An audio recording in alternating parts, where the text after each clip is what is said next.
Morning students, हम P block तत्वों के बारे में पढ़ रहे थे, जिसमें हमने वर्ग 15 को स्टार्ट कर रखा था। वर्ग 15 में हमने तत्वों के नाम, प्रतीक और उनके बाह्यतम कोष के इलेक्ट्रॉनिक विन्यास के बारे में पढ़ा। फिर हमने पी ब्लॉक तत्वों में वर्ग 15 के तत्वों के भौतिक गुणधर्मों में परमाणु आकार को पढ़ा, आण्विक ऊर्जा को पढ़ा। उसके जस्ट बाद हमारा जो नेक्स्ट भौतिक गुणधर्म है वो है गलनांक।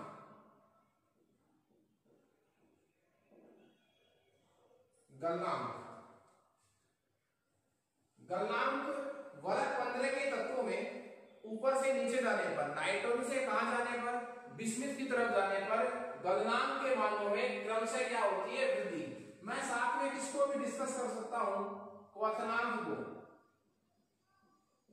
गलनांक और क्वथनांक के मानों में नाइट्रोजन से बिस्मिथ की तरफ जाने पर क्रमशः क्या होती है, वृद्धि होती है। तो क्रम क्या हो जाएगा, नाइट्रोजन से ज्यादा गलनांक किसका, फास्फोरस का। वैसे भी ये गैसीय रूप में और ये क्या है, अर्धठोस। नाइट्रोजन से अधिक गलनांक क्वथनांक किसका, फास्फोरस का। उसके बाद आर्सेनिक का, उसके बाद एंटीमनी का और उसके बाद बिस्मिथ का। यही तो क्रम किसका हो जाएगा, गलनांक का, और यही क्रम किसका हो जाएगा, क्वथनांक का। ओके। उसके बाद हम वर्ग 15 के तत्वों के रासायनिक गुणों के बारे में पढ़ेंगे। रासायनिक गुणों में हमारा जो फर्स्ट और इंपॉर्टेंट टॉपिक है वो रहेगा ऑक्सीकरण अवस्था। तो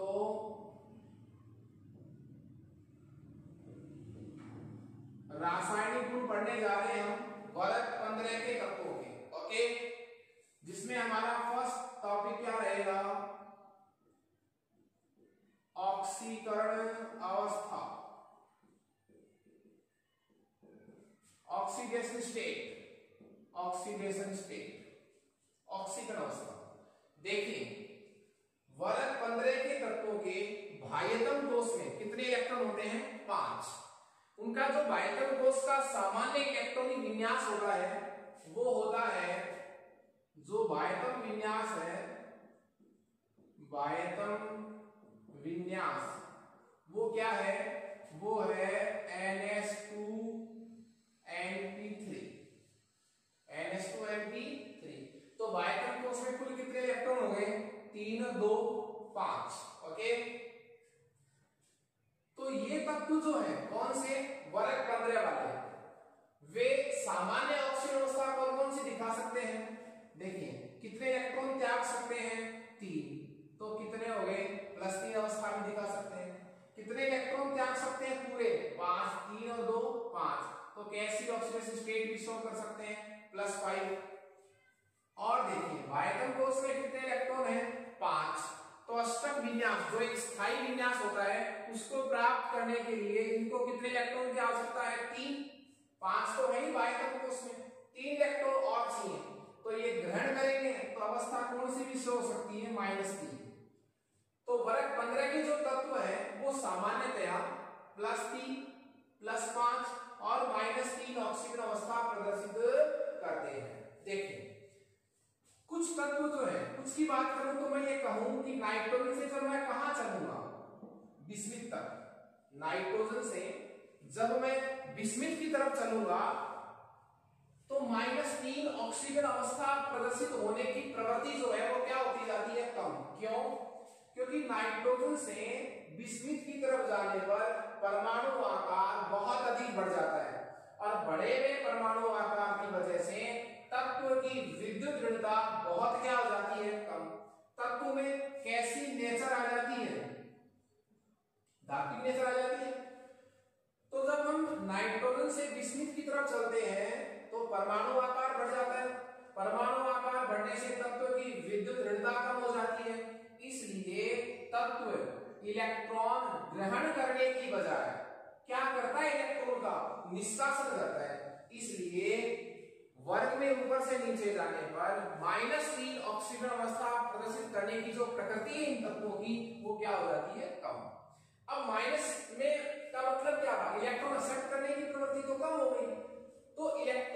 डोनेट करने की नेचर देखें तो बताइए, नाइट्रोजन से जब हम कहां चलेंगे विस्मित तक, तो परमाणु आकार बढ़ता है।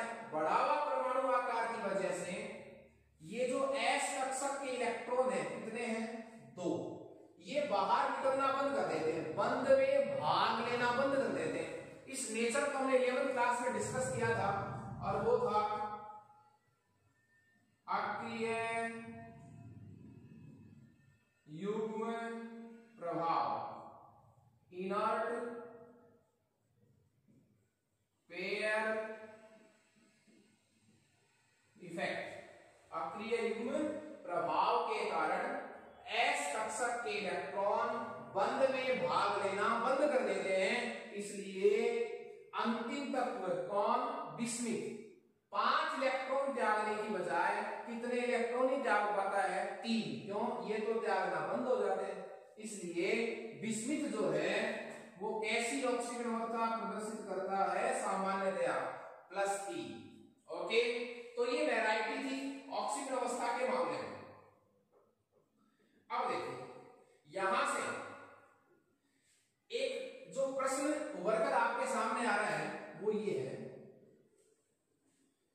कि नाइट्रोजन, मैं लिख देता हूं, नाइट्रोजन, फास्फोरस, आर्सेनिक, एंटीमनी और विस्मित। नाइट्रोजन, फास्फोरस, आर्सेनिक, एंटीमनी और विस्मित, ये 5 तत्व हैं। देखिए मैंने शुरू में आपको ये कहा है कि वर्ग 15 के जो तत्व हैं उनके बाइटम कोष में कितने इलेक्ट्रॉन हैं, 5। तो वो +3 मतलब 3 इलेक्ट्रॉन दे सकते हैं, बाहर निकाल सकते हैं, 5 इलेक्ट्रॉन त्याग सकते हैं और 3 इलेक्ट्रॉन ग्रहण भी कर सकते हैं। तो कितनी अवस्था होगी, 3 +3 +5 और -3। लेकिन नाइट्रोजन जो है वो 3 इलेक्ट्रॉन क्या करता है, ग्रहण करता है सामान्यतया। ठीक है, नाइट्रोजन कितने इलेक्ट्रॉन ग्रहण करता है, 3 ग्रहण करता है देने की बजाय। क्यों, क्योंकि इसका परमाणु आकार छोटा है, इसकी विद्युत ऋणता अधिक है, इसमें पाई बंध बनाने की क्षमता है, डी इलेक्ट्रॉन इसमें नहीं है, इस वजह से ये बहुबंध बनाता है, तो इलेक्ट्रॉन को आकर्षित करता है। तो सामान्यतया प्लस में ऑक्सीजन अवस्था प्रदर्शित नहीं करता। दूसरी बात, नाइट्रोजन कभी भी 5 बंध नहीं बनाता। नाइट्रोजन कभी भी क्या नहीं बनाता, 5 बंध नहीं बनाता। ओके, तो नाइट्रोजन, फास्फोरस जो है वो 3 इलेक्ट्रॉन भी त्याग सकता है और 5 भी। लेकिन अंतिम तत्व जो कौन है, विस्मित, वो 5 की बजाय कितने इलेक्ट्रॉन ही त्यागेगा, 3, -3 नहीं +3। ओके, देखिए यहां से जो मैं जिस प्रश्न की आपको डिस्कस करने की बात कर रहा था वो मेरा प्रश्न ये है, आपने अभी तक इसके सामान्य परिचय के बारे में पढ़ा है ऑक्सीजन अवस्था के। प्रश्न जो है वो ये है कि नाइट्रोजन की अधिकतम सहसंयोजकता, नाइट्रोजन की अधिकतम सहसंयोजकता 4 हो सकती है, जबकि फास्फोरस की संयोजकता जो है वो 5 से भी क्या है, अधिक है। मतलब सीधा मैं ये भी कह सकता हूं नाइट्रोजन 4 बंध बनाता है, फास्फोरस 5 बंध बना सकता है। क्यों, उसका रीजन क्या है, उसका रीजन ये है, बहुत अच्छा प्रश्न है ये। इसी प्रश्न को बहुत सारे तरीकों से पूछा गया है। जैसे मैं आपको इसी प्रश्न के और तरीके बताऊं कि R3NO बनता है, R3NO बनता है, अस्तित्व संभव है, जबकि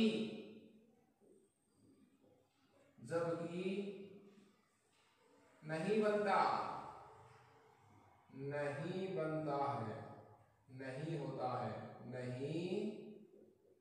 होता है, जबकि R3PO संभव है, मतलब बनता है। तो R3NO कभी बन नहीं सकता, उसका अस्तित्व नहीं होता, मतलब नहीं बनता है, इसका फॉर्मेशन हो सकता है। तो तो मेरे कहने का मतलब देखिए आप, इसमें नाइट्रोजन ने कितने बंध बना रखे हैं 5, इसमें फास्फोरस ने कितने बंध बना रखे हैं 5। तो वो क्या कह रहा है, नाइट्रोजन 5 बंध नहीं बना सकता, फास्फोरस बना सकता है। तो इसी प्रश्न का यही दूसरा रूप है कि नाइट्रोजन की अधिकतम सह संयोजकता 4 हो सकती है, लेकिन फास्फोरस की अधिकतम संयोजकता 5 से क्या हो सकती है, अधिक। इसी बात का एक ये और अलग रूप है। इसी का देखो एक और तरीका, नाइट्रोजन पेंटाहेलाइड नहीं बनाता है। पेंटाहेलाइड का मतलब क्या हुआ, नाइट्रोजन कभी भी 5 हेलोजन परमाणुओं से बंध नहीं बना सकता। बात वही घूम फिर कर आ रही है कि वो 5 बंध नहीं बनाता, वो 5 हेलोजन होते हैं, कुछ कोई और तत्व हो। तो नाइट्रोजन पेंटाहेलाइड नहीं बनाता है, जबकि फास्फोरस पेंटाहेलाइड बनाता है। फास्फोरस पेंटाहेलाइड बनाता है।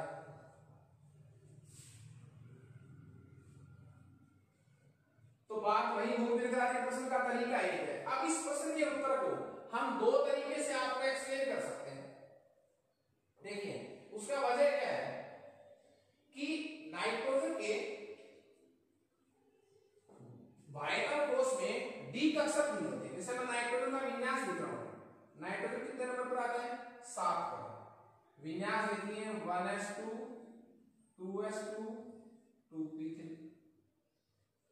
फास्फोरस का विन्यास देखिए हम, फास्फोरस आता है 15 नंबर पर, 1s2 2s2 2p6 3s2 3p3। Nitrogen के वायतन कोश में क्या नहीं है आप देखिए, रिक्त डी कक्षक नहीं है। कैसे नहीं है, क्योंकि देखिए क्या है, ये क्या है बोले 2 है, और 2 कोश में डी नहीं होता, 2d नहीं होता। लेकिन यहां देखिए फास्फोरस में वायतन कोश कौन सा है 3 है, 3 नंबर के कोश में 3d होता है तो, लेकिन वो क्या ही रिक्त तो है, लेकिन खाली तो पड़ा ही है। इन रिक्त कक्षकों में इलेक्ट्रॉन आ सकते हैं, उपसंयोजक बंध बन सकता है, इसलिए नाइट्रोजन की सह संयोजकता का विस्तार नहीं हो सकता। नाइट्रोजन मैक्सिमम कितने बंध बना सकता है 4 कैसे, 2p3 का मतलब क्या हुआ 1 2 3 1 2 3, 3 तो बंध कैसे बनाएगा, सह संयोजक प्रकृति के पार्टनरशिप वाले बंध बनाएगा। और एक बंध वो कैसे बना सकता है, उपसह संयोजक प्रकृति का, जिसमें वो बंध बनाने के लिए दोनों इलेक्ट्रॉन स्वयं ही देगा। तो नाइट्रोजन की अधिकतम सहसंयोजकता कितनी हो सकती है 4, उससे ज्यादा क्यों नहीं हो सकती, क्योंकि नाइट्रोजन के वायतन कोश में रिक्त डी कक्षक नहीं होते, जबकि फास्फोरस के वायतन कोश में चूंकि रिक्त डी कक्षक होते हैं, इसलिए वो अपनी संयोजकता का क्या करता है, विस्तार कर सकता है। क्लियर है। जहां बात करें हम फास्फोरस की, तो देखिए फास्फोरस का वायतन कोश कौन सा है, ये है, ये तो हो गया 3s, इसमें कितने इलेक्ट्रॉन हैं 2। ये कौन सा हो गया 3p, इसमें कितने इलेक्ट्रॉन हैं 3 1 2 3। जब फास्फोरस को एक्साइटेड स्टेट में लाएंगे, उत्तेजित अवस्था में लाएंगे, 3d खाली पड़ा है, 3d क्या पड़ा है खाली। तो जैसे इसको अपन एक्साइटेड स्टेट में लाएंगे, उत्तेजित अवस्था में लाएंगे, यहां का एक इलेक्ट्रॉन आगे क्या हो जाएगा, उत्तेजित हो जाएगा। तो कितने सिंगल इलेक्ट्रॉन बन गए 1 2 3 4 5, 5 अयुग्मित इलेक्ट्रॉन हो गए। इसलिए फास्फोरस जो है वो 5 सह संयोजक बंध बना सकता है। नाइट्रोजन जो है वो रिक्त डी कक्षकों की अनुपस्थिति के कारण 5 बंध नहीं बना सकता। ओके, देखिए इसी में मैं ये कह सकता हूं कि इसी से संबंधित इसी आंसर का एक प्रश्न और भी हो सकता है।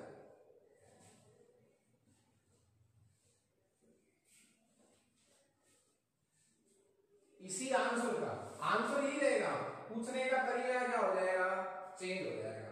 और वो क्या होगा,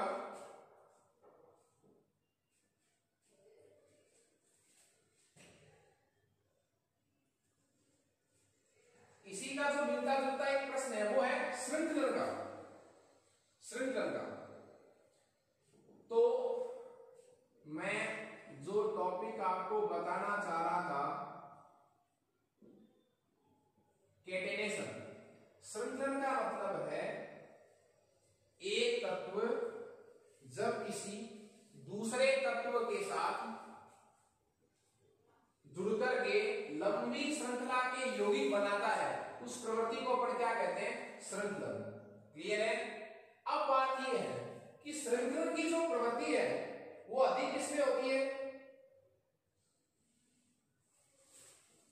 तो देखिए नाइट्रोजन में श्रृंखलन की प्रवृत्ति कम पाई जाती है, और नाइट्रोजन पर श्रृंखलन की प्रवृत्ति इसलिए पाई जाती है क्योंकि नाइट्रोजन में एक तो नाइट्रोजन के बीच क्या पड़ा है? Triple bond. एक पर क्या पड़ा है बताओ? एकाकी इलेक्ट्रॉन युग्म। तो एकाकी इलेक्ट्रॉन युग्म के मध्य प्रतिकर्षण होता है, प्रतिकर्षण के कारण इनमें श्रृंखलन की प्रवृत्ति क्या पाई जाती है? कम। नाइट्रोजन से ज्यादा जो श्रृंखलन की प्रवृत्ति है वो फास्फोरस में पाई जाती है। किसमें पाई जाती है? फास्फोरस में। इसके बाद हमारा जो दूसरा महत्वपूर्ण टॉपिक है ऑक्सीकरण अवस्था के बाद, वो है नाइट्रोजन का असामान्य व्यवहार।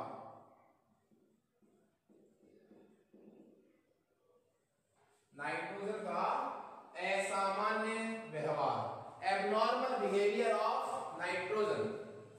देखिए नाइट्रोजन की जो प्रकृति है, उसके जो रासायनिक गुणधर्म है, उसके जो भौतिक गुणधर्म है, उसमें जो विशेषताएं हैं, वो विशेषताएं अपने वर्ग के शेष तत्वों से भिन्न है, कम है या ज्यादा है।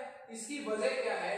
तो इस सारी बातों को अपने टॉपिक में बांध सकते हैं कि नाइट्रोजन का कैसा व्यवहार हुआ? असामान्य व्यवहार। अब नाइट्रोजन का जो असामान्य व्यवहार है वो किस वजह से है वो देखिए आप। उसके रीजन क्या है, कारण क्या है? इसका कारण क्या है? इसका नाइट्रोजन के असामान्य व्यवहार का कारण क्या है कि नाइट्रोजन में कुछ बातें ऐसी हैं जो नाइट्रोजन के बाद आने वाले फास्फोरस, आर्सेनिक, एंटीमनी और बिस्मिथ प्रदर्शित नहीं करता। नाइट्रोजन में ऐसा क्यों होता है? उसके कुछ रीजन है। सबसे अच्छा रीजन देखिए। फर्स्ट रीजन क्या है? एक तो इसका जो आकार है, अत्यधिक छोटा आकार होना। इसका जो आकार है वो अपने वर्ग के शेष तत्वों से क्या है? बहुत छोटा। अब चूंकि आकार बहुत क्या है? छोटा, इसलिए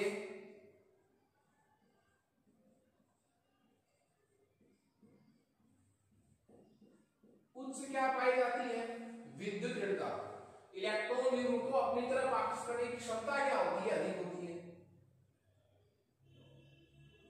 तो अत्यधिक छोटा आकार, उच्च विद्युत दृढ़ता।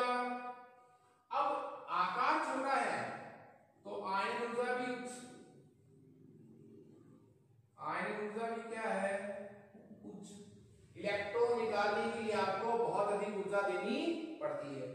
और सबसे इंपॉर्टेंट रीजन जो है वो क्या है? वो ये है कि बाह्यतम कोश में डी कक्षक की अनुपस्थिति। बाह्यतम कोश में डी कक्षक की अनुपस्थिति। सबसे जो अच्छा रीजन है वो यही है कि नाइट्रोजन के बाह्यतम कोश में डी कक्षक नहीं होते। ये व्यवहार, ये विशेषता, ये कमी है इसमें औरों की बजाय किसमें? फास्फोरस, आर्सेनिक, एंटीमनी और बिस्मथ की बजाय। अब इसकी वजह से होता क्या? देखिए इस एक कमी की वजह से बाह्यतम कोश में डी कक्षक नहीं होता, तो इसमें भी प्रश्न क्या क्या हो गए कि ये डी कक्षक नहीं होते, बंध का विस्तार हो नहीं सकता। आकार छोटा है। देखिए आकार क्या है? छोटा। विद्युत दृढ़ता क्या है? उच्च। इन दोनों की वजह से नाइट्रोजन नाइट्रोजन के मध्य किसकी प्रवृत्ति पाई जाती है?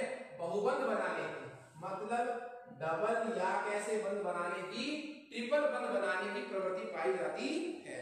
तो देखिए इसका आकार छोटा है, इसका आकार छोटा है, इसकी उच्च विद्युत दृढ़ता है।